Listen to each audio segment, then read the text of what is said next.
Hello and welcome to a Climactic special edition episode. This is a full interview with Maxine Bazeley of Teal Collaborative. And in the spirit of waste not, want not, and we try to practice what we preach here on Climactic around recycling and reuse, this is an interview that we recently did in the library at Docklands, first time in a proper studio environment. It was a great interview, but the whole thing wouldn't have made it into a monthly show, just due to time. So rather than cutting it, we thought we'd put it here for you guys with you, the audience, squarely in mind, so you can hear this interview in full. Okay, Max, so where did you originally meet Maxine?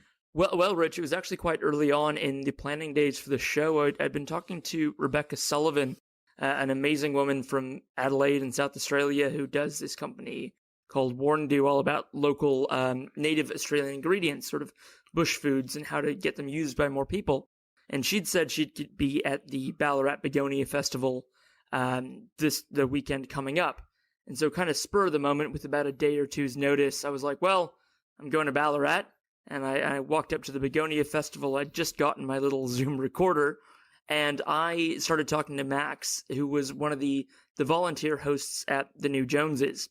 The New Joneses being this sort of show home of sustainable tech, all put into this tiny house. It's actually on the back of a trailer, so it's like a zero emissions or as low emissions as possible tiny house with a lot of cool technology in it.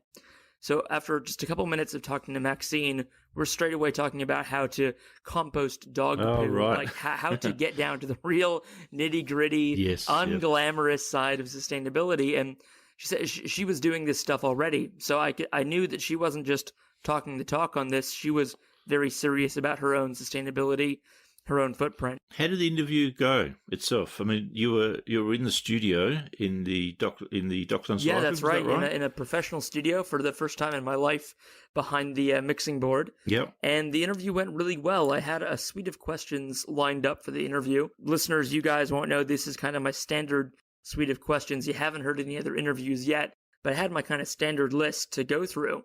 But because Max is so easy and engaging to talk to, I kind of sort of just went off script straight away, and this didn't end up being a normal kind of question and answer interview. It was a lot more just like a flowing conversation.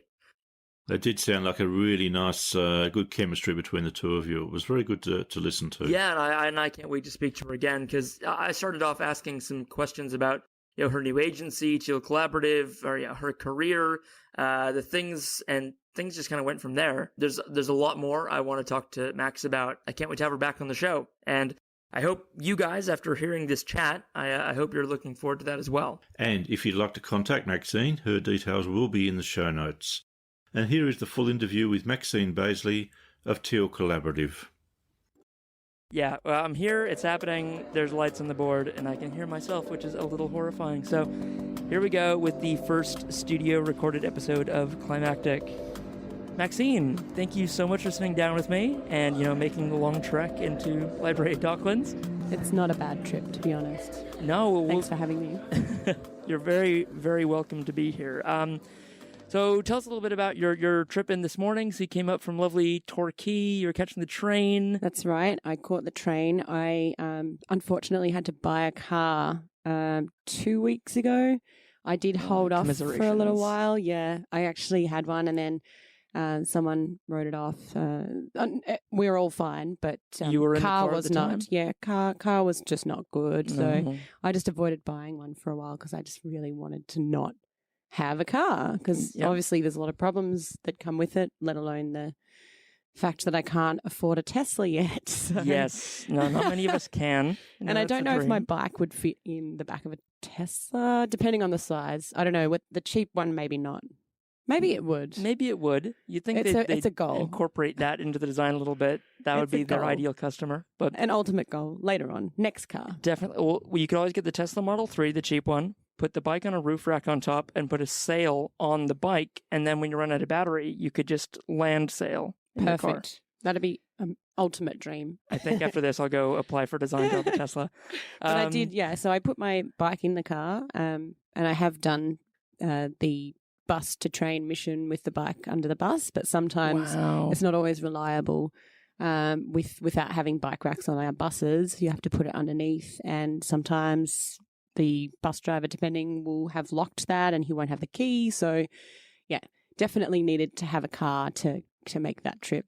So there's put my definitely some bike on the perils of bus. living outside the city and trying to Yeah. rely on non-personal automobile transport. Considering that I didn't have a car from 2004 until last year. No, the year before last. Yeah, until last year I didn't have. 2016.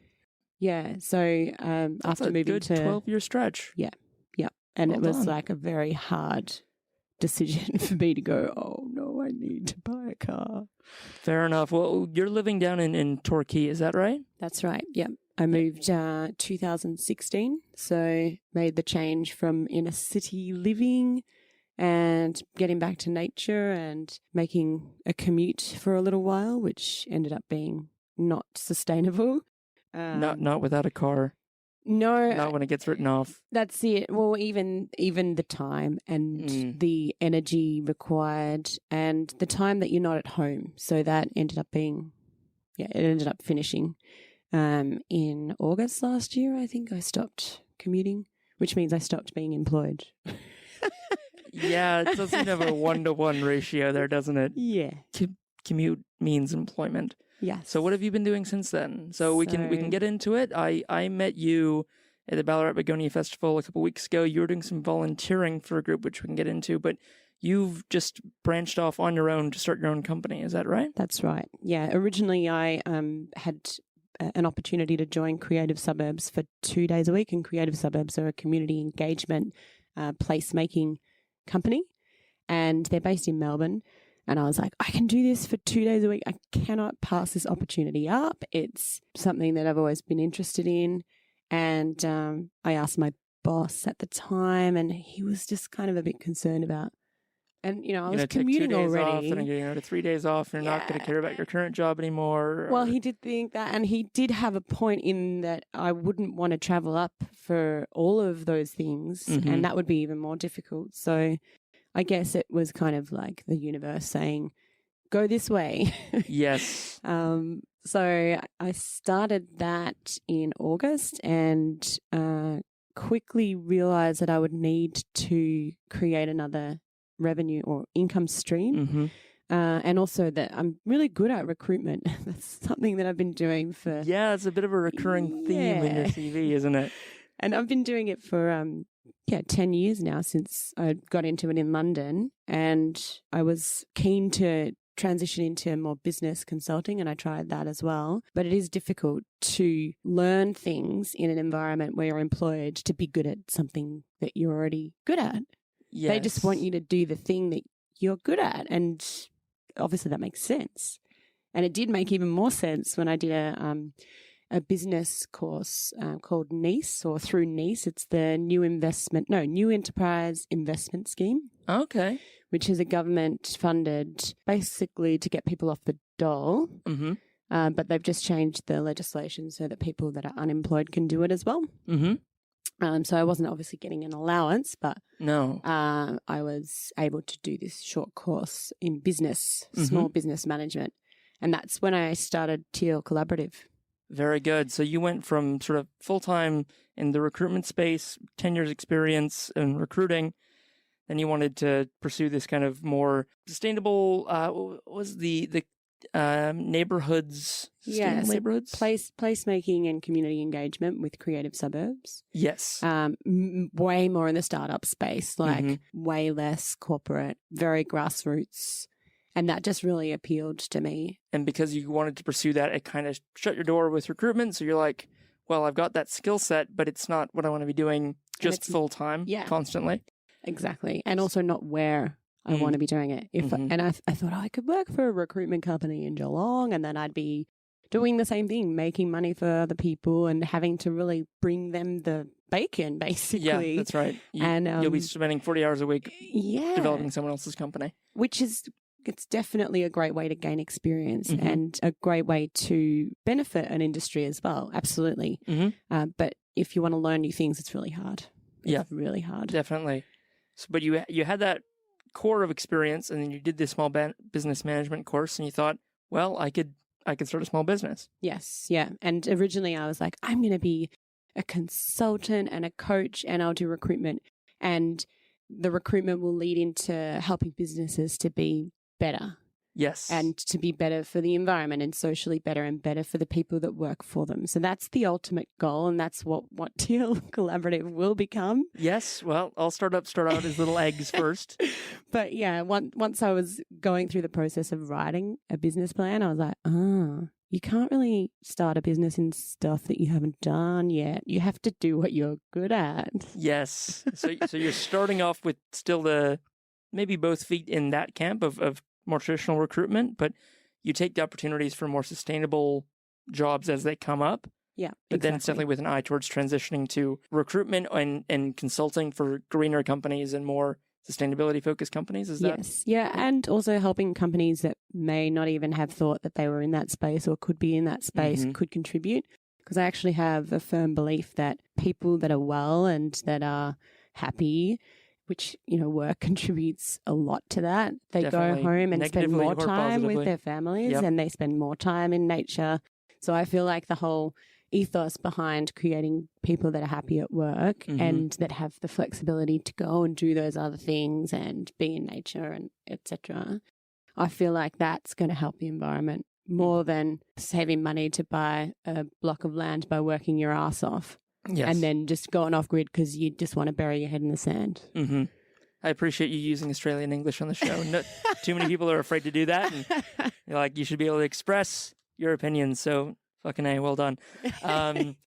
So would you say with recruitment as you used to do it in the first sort of 10 years you were in recruiting, on a scale of 0 to 10, how much did purpose fit and sort of that life-work balance fit factor into the results you deliver to your employers? How much did they care about those aspects? Well, so you mean my clients or my employer? Yeah, well, so your employers were employment agencies. They were finding positions No, for... so I was working with an agency. Yes. Yeah. Understood. And I'll use the longest running agency that I worked with, which was 6.5 years, and they were...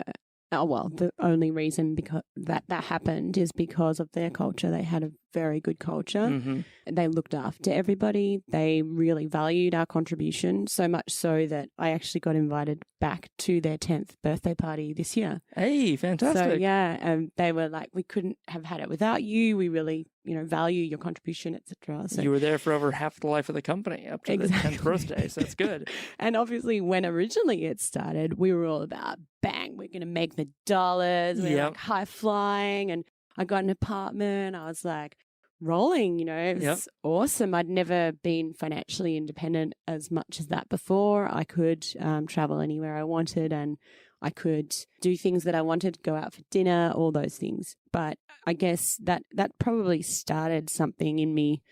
And through working with engineers, I got involved with the sustainability aspect of built environment. Yes. So And engineers are the people who have a little bit longer perspective than just the next quarter, the results, the bonus checks, the going out to dinner. Yeah. You got exposed to that engineering thinking of we're building something that needs to last for 100 years. Yeah, and that needs to contribute back to the community and the environment potentially around it. So, and the ESD, which is the sustainability engineer role, that became really a key interest of mine, and working with companies that stood for that and did buildings that were very good examples of it. And that really just kept me in the industry for a lot longer than I think I would have stayed. And exposed me to buildings like we're in right now, which which you gave me some really interesting facts about when we were downstairs. I had no idea. So we're at the library at the dock in Docklands. It was is it like a 10-year-old building, or is it? I think newer so. than that? That shows. Oh my gosh, it must be newer than that because completely guessed 10 years. No, I came on a tour of the opening, and I was in Melbourne at the time working for Aspect. That's Aspect Personnel, the company I was talking about before. Great company. Give them a plug. Go to the birthday party. They're great. And it's a timber structure, which is one of the first for a long time in Melbourne of its kind. And there's a whole lot of other specs that I wouldn't be able to reel off for you. But like I showed you as we were walking up the stairs, this is a staircase designed to get you to not use the lift. That's right. And it worked for us. Yeah, it did. The thing that staggered me was, people listening to this show might be sitting in their timbered houses and you think, oh, okay, wooden frame structures are quite common, but we're in a 3-story building with. I think it's actually, is it 4? It might even be 4, and Yeah. there's super high ceilings as well. Amazing. This is the size of a mid-rise sort of Yeah. apartment building, and it's staggering to think this is a timber frame. It's beautiful as well. And it is, and great studio. So there's a lot of things you just said that I've got a whole bunch of questions, but it's kind of more interesting. You did ask me about a scale of 1 to 10, and I totally went on a tangent. No, that's perfect. What the you scale? said was better than the answer to my question deserved. The scale was, because I haven't worked in recruitment. I don't know much about the industry. I don't really know how it works with the different parties involved. But you're working for a recruitment agency, so your client is the employer, and kind of like the recruits you're finding are your product. They're who you find and sift through. Oh my And gosh. present. Sorry. That sounds terrible.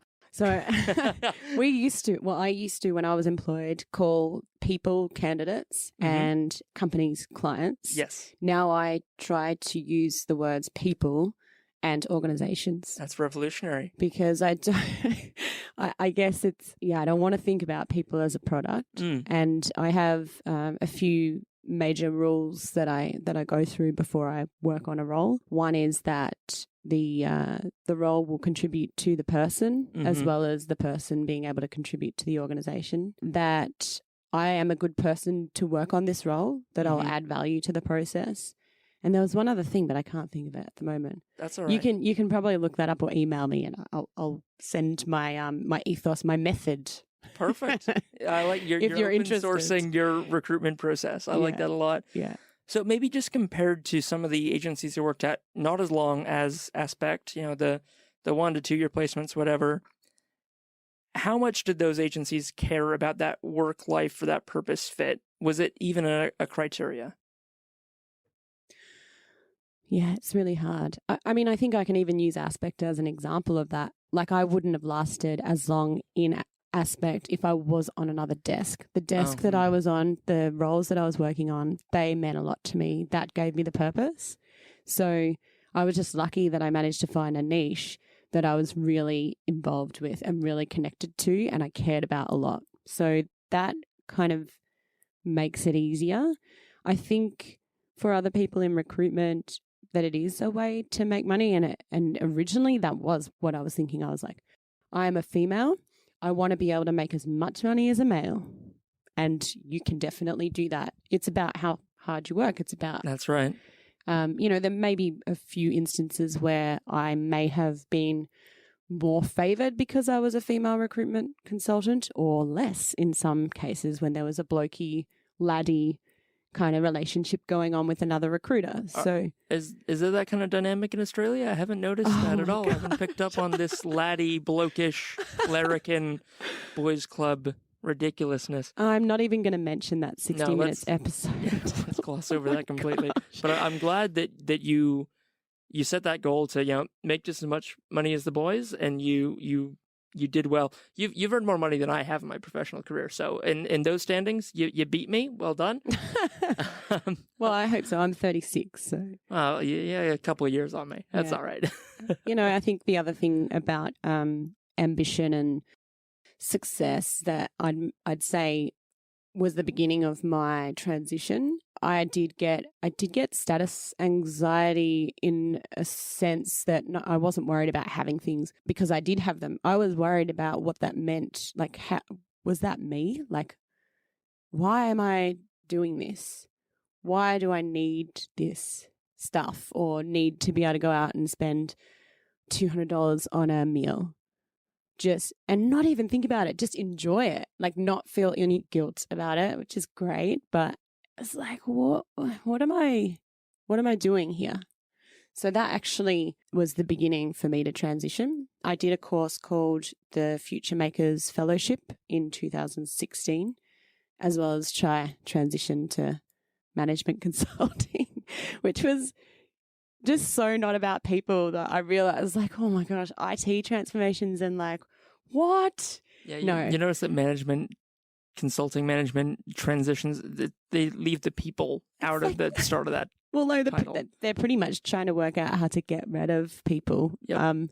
That just didn't fit with who I was, and going through a very sustainable, beautiful course at the same time was hilarious. Just that contrast. It was so funny.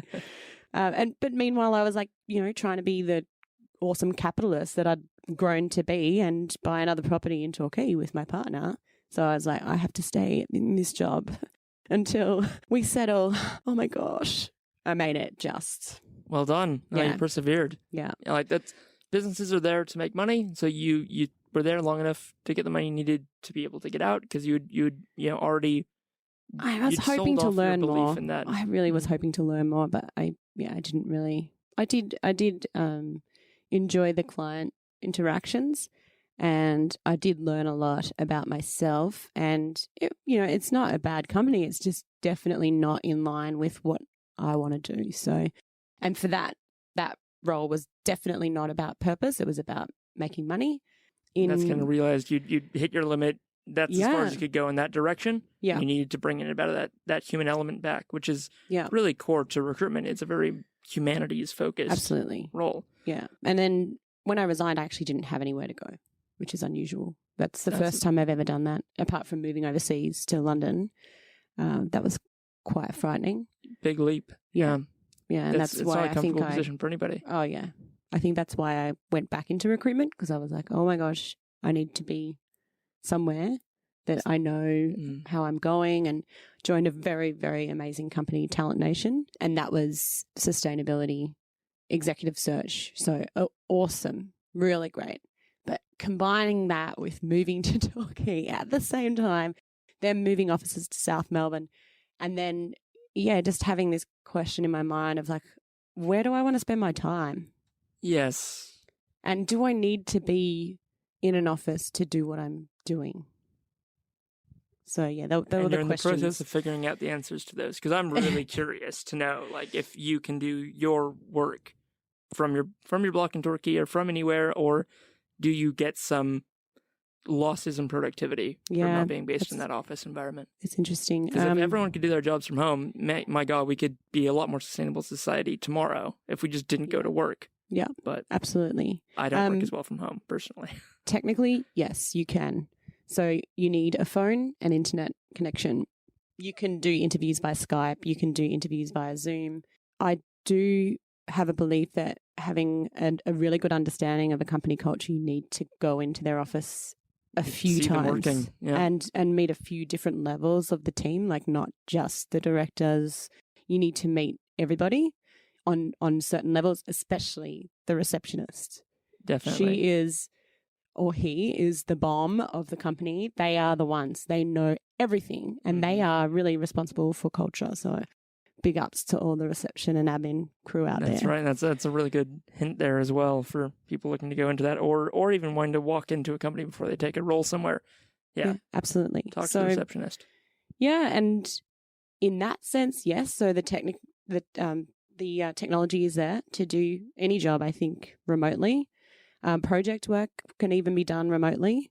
It's better to meet sometimes, but sometimes it's not. Sometimes it's completely unproductive. Like, I make a rule. If I'm coming into Melbourne, I've got 2 things on at least, and I try to pack out the time and meet people. And my friends are like, oh, why don't you come and catch up with me for lunch? I'm like, because I'm in there to work. That's right. No, the city becomes a task-focused place, which is good. Yeah. But in the other side of the coin, even the difference between working at Aspect and Talent Nation is Aspect was very KPI driven, and so was Talent Nation, but it was a smaller team. So in Aspect, I had I don't know, at the end, I had 10 other consultants I was keeping up with or beating. I was competing. I was like, that competitive nature can bring out the best in some people. If it definitely brings out the best in me. Yep. I like to win. Yep. I can tell you. And that definitely made my performance increase.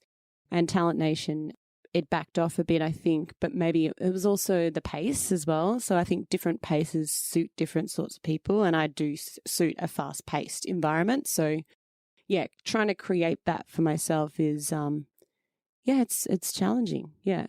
Yeah, and you're the only one responsible for it now. So you're you're at the start here of something very exciting. I really want to check in with you and see how Teal's going and say, 3 months, 6 months, we can check in and see how it's all gone. I was really interested in, you said one of the roles that you were focused on a lot of aspect, the EDS engineer. ESD. Yeah. ESD. Ecologically health. sustainable design or environmentally sustainable development. There's a couple of, but it's environmentally basically minded sustainable engineering. Very good. And that was kind of your bread and butter. That was your desk at Aspect? No, I was doing building services, which encompasses the full services suite of a building, which, do you know much about that, or should I? I'll pretend I don't for the sake of the listeners. Okay, cool. So it's like anything that's not structural that goes into a building that makes it work. So the lighting, the power, the computer wiring, the air conditioning. So once the skeleton's pipes, there, the building, stuff. It's all the organs, all the moving parts. It's the thing that actually makes it work, right? The services, Yep. So and sustainability engineering comes within that because it combines a lot of those elements and works with those with those disciplines. Okay, so that's interesting. So it's after the building is built, though. This is like an operation sustainability? No. Oh, gosh, no. We'd hope that at the concept stage. We would hope. But I'm quite happy to hear that there is a role that it now exists. Maybe it's existed for a long time and I've just been unaware, but that somebody does look after the sustainability and the environmental aspects of the actual day-to-day operations of a building, because once it's built... That's facilities management, yeah. Yes. Yeah. So does that have any overlap at all with an ESD? It would, yeah. There'd be... Well, and also there could be a sustainability manager for, say, Vicinity Group. They're a retail group, so they would have a sustainability manager that look after the overall operations and running from a sustainability perspective. Not only that, they have to report on, all these global reporting indices. So, there's many things that they would be working on.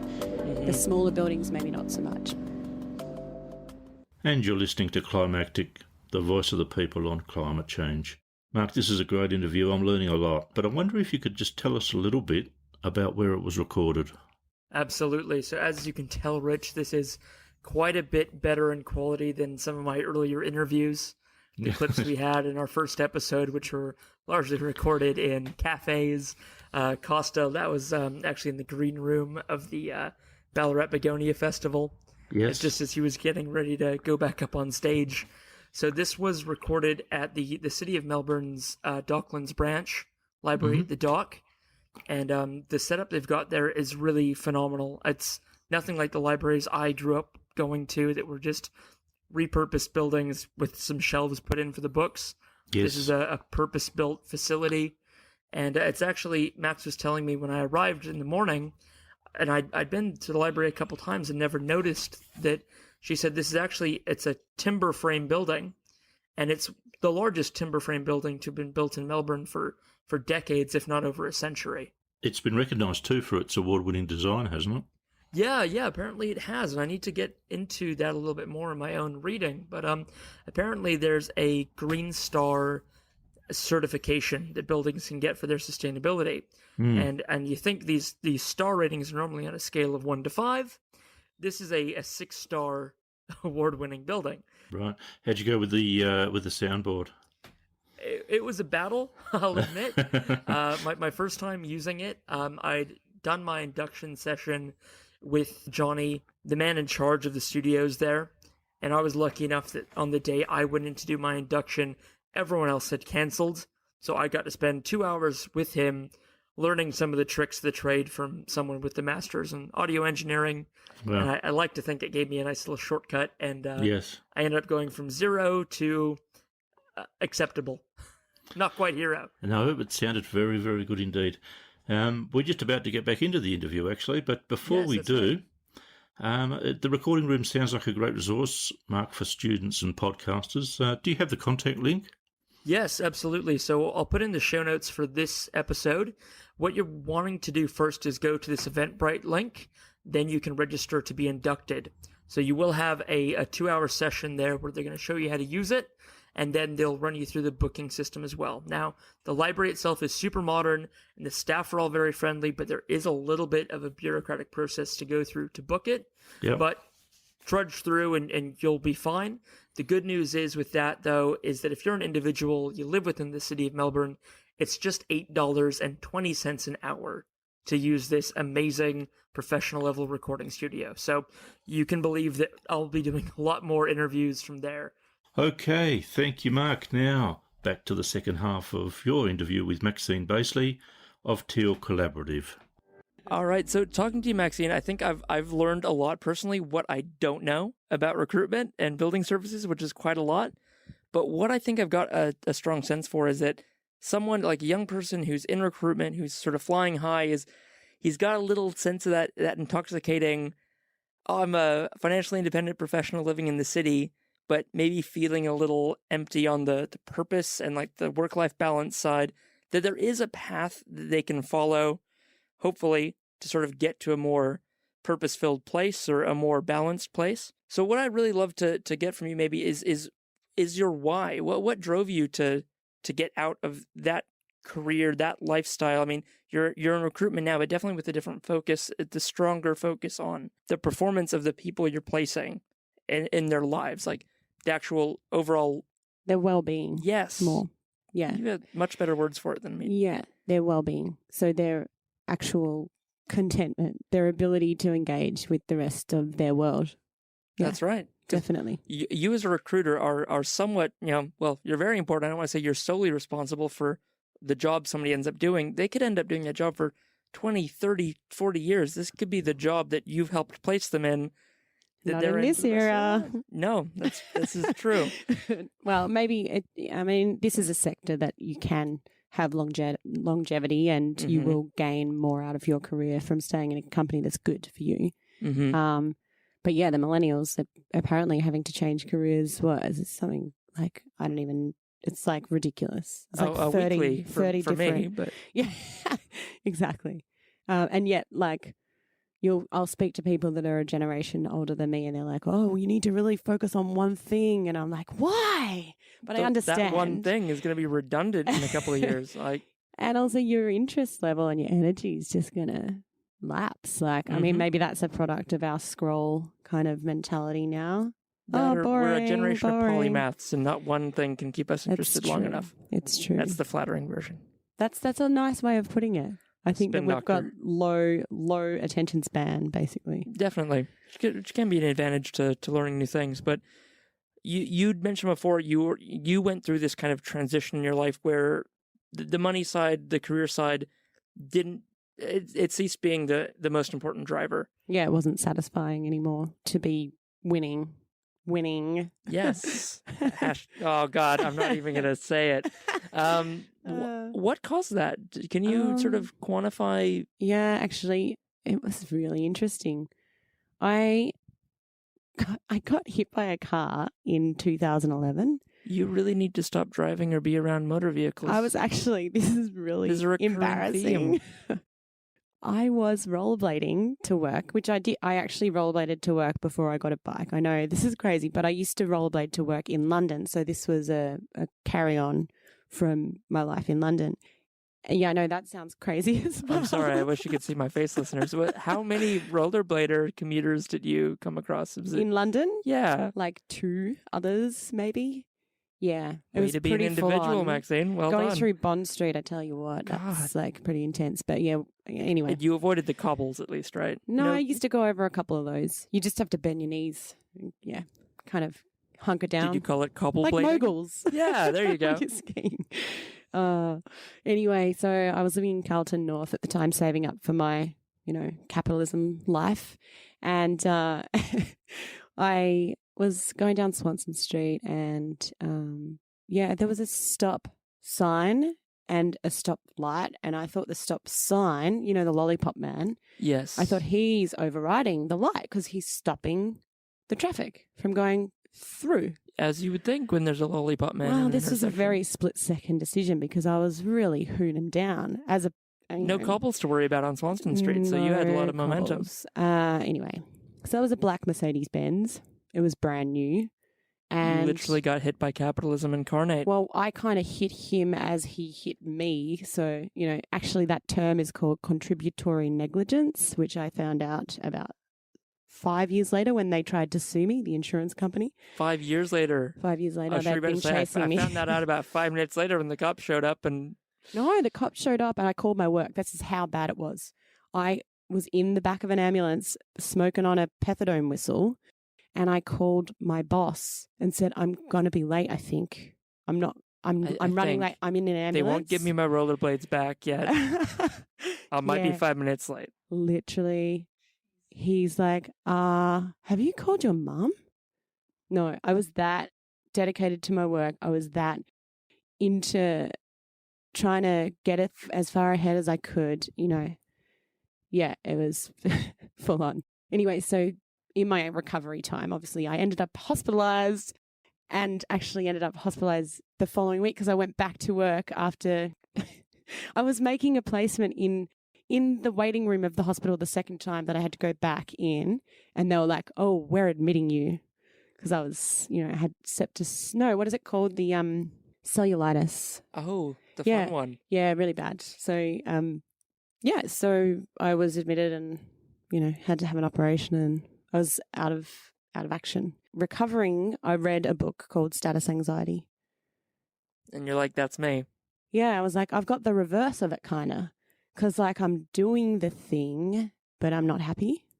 Like, I could have anything I wanted, but it's not making me happy. So that was the beginning. I kind of was like, oh, I need to figure something out here. That was a while ago. And then I just kept going because I was doing so well. And I was like, well, I'll just keep going. And then it wasn't till I met my current partner that we kind of really delved into what was important. And yeah, family's really important to me. Friends are important to me. Yeah, and I realized, making lots of money isn't really that important. If I can do the things that I would like to do and be healthy and happy, yeah, I'm not really that concerned. No, that's a lot to unpack there. That's a lot. It took a long time. And it took, like, the car crash didn't do it. Like, you got hit by a black Mercedes, brand new, on your rollerblades on your way to work, and that didn't help.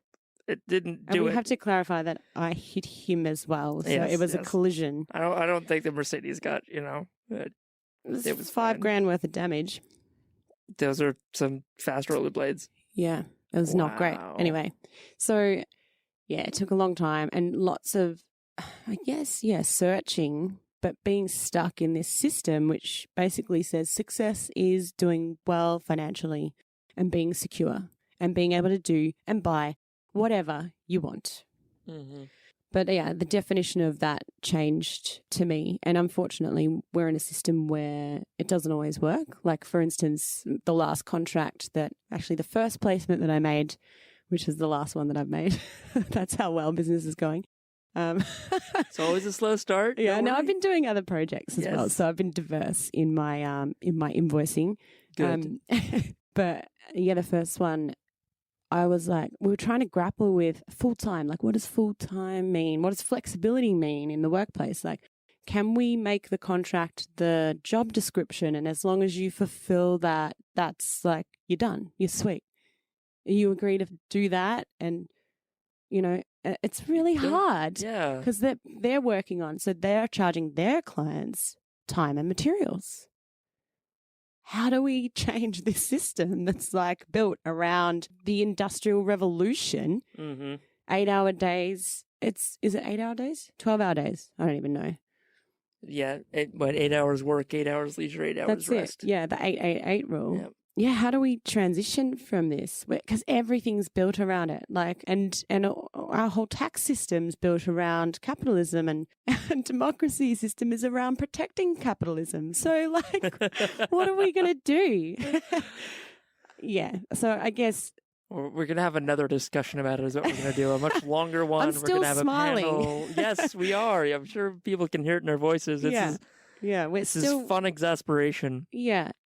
But we can see where the problem is. And I think that maybe that's why people become so overwhelmed and give up, or they just go completely to the other way and think that the stuff and the money is going to make them happy eventually. If they get enough of it, they just keep going. And I saw that was futile. Yes. I saw that as not being real at all. And that's like, it sounds so trite, and I've heard it said, so I don't want to say it again myself, but what a hugely important lesson to learn. If you could internalize that in somebody who's just finishing school at 18, imagine if you saved them a decade and a half of the best years of their life pursuing that goal, only to get there.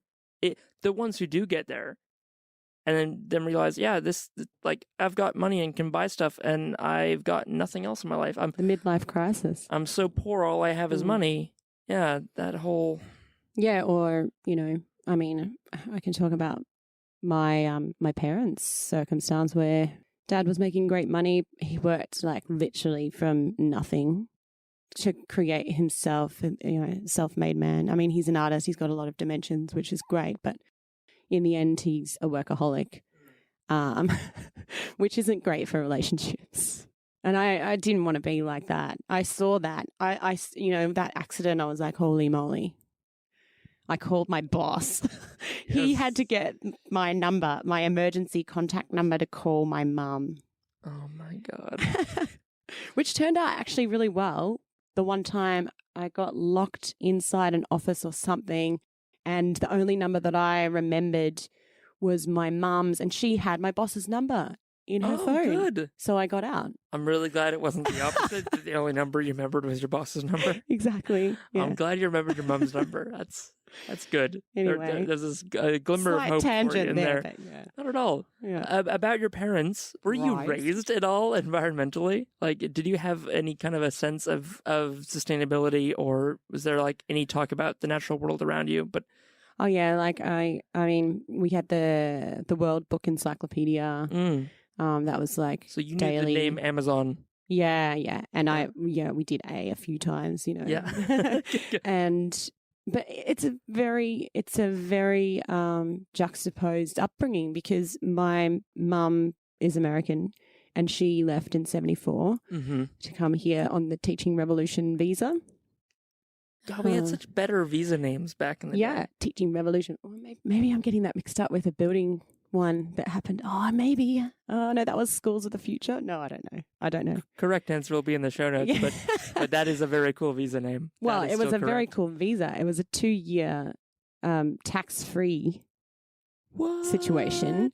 Yeah, where they got all expenses paid trip over here, permanent residency, and they had a higher level of education than the Australian teachers. So you can believe they were really impressed with this woman walking in with They're in flares being demand. like the grade 6 teacher. Mm-hmm. That was not a woman's job in those days. She made the tea and was in grades preps to 4. That was the maximum. Yeah, but her name's Roberta, so they thought she was a man and they put her in grade 5, 6. It was like bucking the system from early on. So she actually rejected TV and popular culture when she came over, and I grew up without Australian a TV. pop culture at the time was really bad, Yeah. probably, as well. It helped.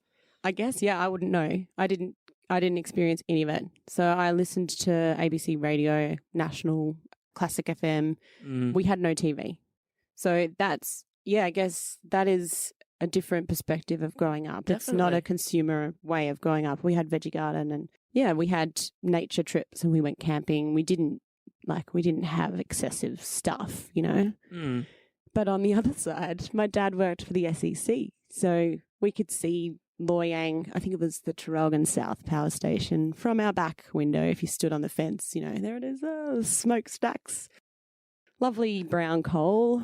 Good on you. Asthma. Love it. Grew up in Glengarry, which is just outside of Traralgon. So, yeah, so that on the other side is, we were funded by coal. Yeah. Home is a nice sort of, so like in touch with nature kind of haven. But then commercial activities, they can be polluting and capitalist and rampant and somewhat morals free. Yeah. But my dad painted about it. There's paintings where he was in conflict, and he kind of released it through his artwork a bit. Yeah, definitely. Exercised absolutely. It. Yeah. But also there was no other industry there. There's forestry and brown coal. Yep. Or black coal. Is that the cleaner one? I don't even know. I think it's good quality coal. There's a big strip of it that goes through basically the Australian Bight. Apparently there is that much of it. That's why we don't care. That's because this continent used to be full of forests, and that's what's left of them. Yeah.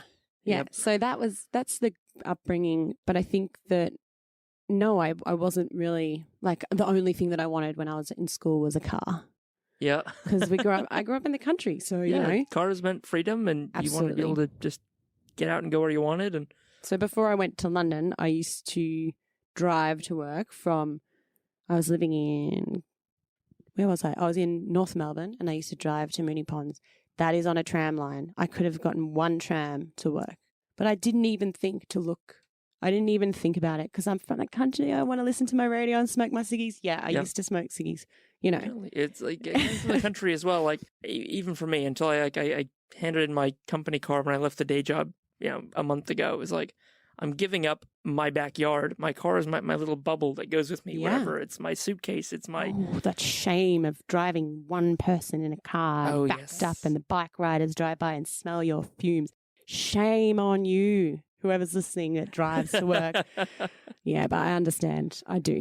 Yeah, no, we're going to have those people on. We're going to talk to them how tough it is. If you don't live near PT options, if there's literally no other way to get to your job, what are you meant to do for right now? Leave your job. Sorry. No. I mean, you've got the moral authority to say it. That's what you've done. Ask the boss to work from a co-working space. There you go. There's a co-working space in Torquay, and there's an EPA employee that works there. Hey, that's great. 2 days a week, yeah. That's so really she would cool. normally have to travel to Geelong, but now she gets to work. But only because the office is full. It's not because it makes sense. They're a progressive-minded organization and with a great boss. But I shouldn't have mentioned names anyway. That's okay. But no, it's moving in the right direction, and hopefully more things like examples of things working like that will actually mean that people just do them and it's normal. Yep, that's right.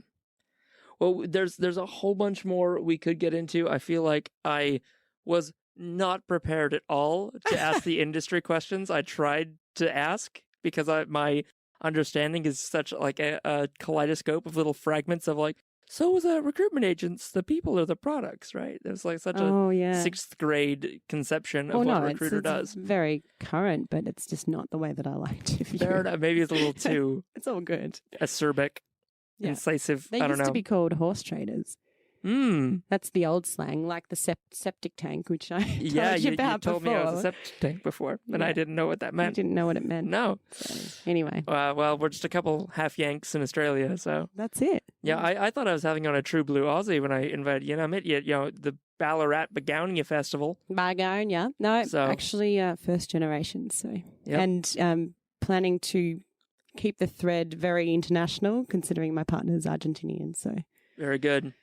No, Australia is, I'll avoid, I like how much of a patchwork it is here. It is very nice living, especially in Melbourne.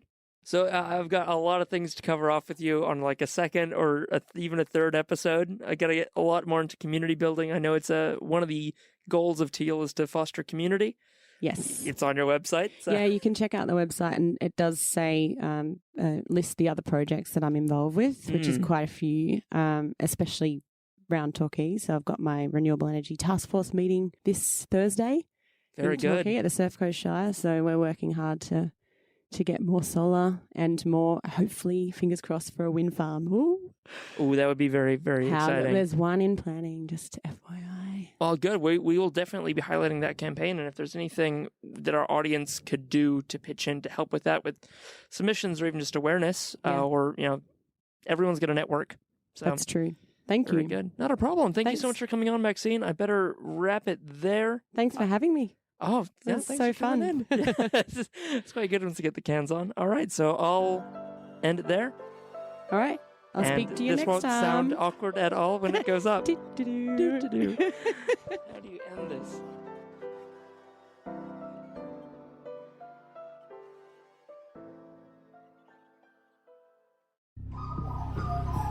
The Climactic Collective.